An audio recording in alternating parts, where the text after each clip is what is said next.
Valorant is a team-based game, and sometimes you get really bad teammates. And since I'm on a mission to hit Immortal by the end of the year, I can't afford to lose these games because of a bottom fragging duelist. So here's how I use them to win these unwinnable games.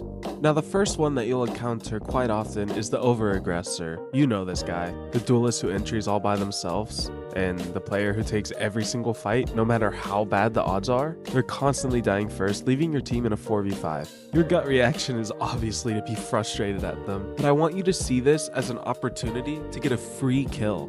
Don't think of them as a feeder anymore. Think of them as your information. They're like a walking Sova drone. Their entire purpose in your strategy is to go in first and reveal where the enemy is. It's called baiting and trading. Your job is to stop trying to save them and start positioning to capitalize on their death. When they die, the best case scenario is you get 1 or even 2 kills and win numbers advantage. The worst case is you trade 1 for 1, completely neutralizing their mistake. You've just turned a guaranteed disadvantage into a neutral, or even better, a better fight for your team. Sure, you're not going to be the star of the show, diving in for flashy multi-kills. You're the cleanup crew, and you're the smart player who gets that trade that is infinitely better than letting a teammate's death go unpunished. The Over-Aggressor is predictable. They will always go in. So instead of yelling at them to stop, say nothing and follow them, ready to turn their mistake into your advantage.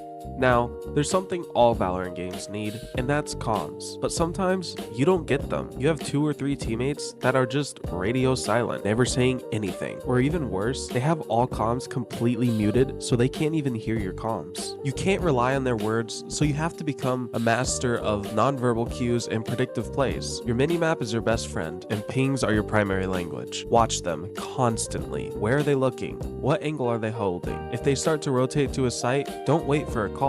Just assume they're committing and be the first one to move with them. Use your pings to your advantage. Instead of typing, "Can you smoke heaven?" drop a specific ping right on the spot and then ping "on my way" to the site. It's simple, direct communication that is oftentimes better than communicating with your words. But sometimes pings don't work, and that's when you use the start of the round to your advantage. You have about 30 seconds before the barriers drop, so send in a little chat, ask for a specific smoke or a specific flash that you want. Have a direct game plan that everybody follows and they're sure to follow. While silence isn't dangerous, there is a dangerous person on your team, and I'm sure you get a lot of them. They're the toxic and tilted player. The second they start screaming, blaming, and spam pinging, they launch a psychological attack on your own team and end up sabotaging a lot of your games. Engaging with them is like pouring gasoline on a fire. It only makes everything worse. Which is why Valorant added a lovely button that I even forget exists sometimes: the mute button. It's an instant fix that turns your toxic teammate into the silent teammate. Just mute them. Don't hesitate. Don't give them a warning. Don't even engage with them. You're not winning this argument because they're set on their ways. You just gotta mute them.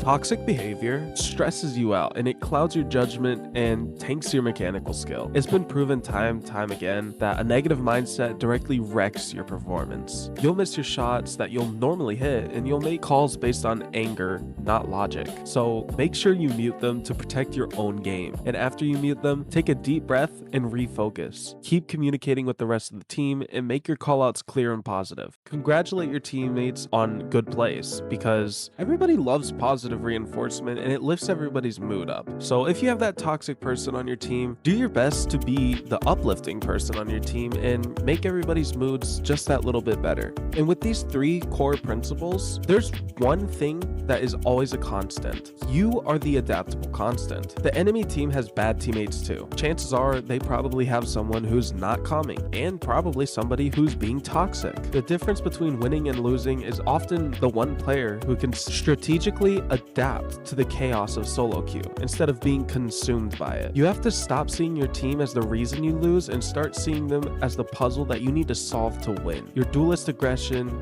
your support silence, one player's tilt, they're all just pieces of the puzzle, and your job is to arrange them in a way that can help your team win. So let's get this straight. You can't control who gets on your team. You will get these types of players: the over-aggressors, silent players, toxic people, and maybe even someone who hasn't played the game that much. That's never going to change, but you can control how you respond. You can choose to complain and lose, or you can choose to use this blueprint and win your games. Lead your team with clear comms, use their aggression as a perfect bait, mute out the toxicity to protect your own mental game. You have the power to be the one who decides the outcome. The whole climb in Valorant is a long process, and I'm documenting every step for free. If you want the aim routines, positional guides, and mental frameworks that actually get results, make sure you subscribe. It's a lot better than paying thousands of dollars for coaching. Also, drop a like and comment on the video what helped you the most. Click the video on your screen now for my complete guide to building the aim mechanics that you need to make these strategies work. Be the constant, be the carry, and I'll see you in high elo, my friends.